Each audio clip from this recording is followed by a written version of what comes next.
আসসালামু আলাইকুম। আমার দাদা কবর এখানে। 1994 সালে আমার দাদা মারা গেছেন। এখানেই তার কবর আছে। এই যে এখানে মাদ্রাসা। অনেকদিন পর দাদার কবরের পাশে আসলাম, জিয়ারত করলাম। আল্লাহ আমার দাদাকে জান্নাতবাসী করুক। এখানে আরো অনেকেরই কবর আছে। সবাইকে আল্লাহ তাআলা জান্নাতবাসী করুক।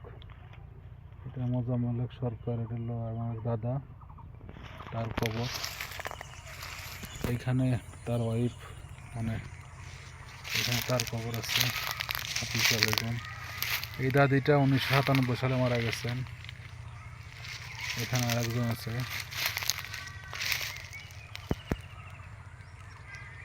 অনেকদিন পর মরিচতলা আসলাম, প্রায় 1 বছরের মতোই হবে। 1 বছর, হ্যাঁ 1 বছরের মতোই হবে।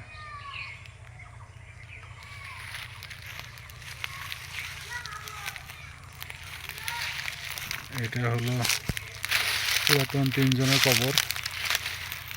মফিজউদ্দিন সরকার এবং তার মেয়ে, স্ত্রী, তাদের কবর এদিকে। এখানে সুন্দর একটা কমপ্লেক্সের মতো তৈরি হয়ে গেছে। মাদ্রাসা, ঈদগাহ মাঠ, কবরস্থান।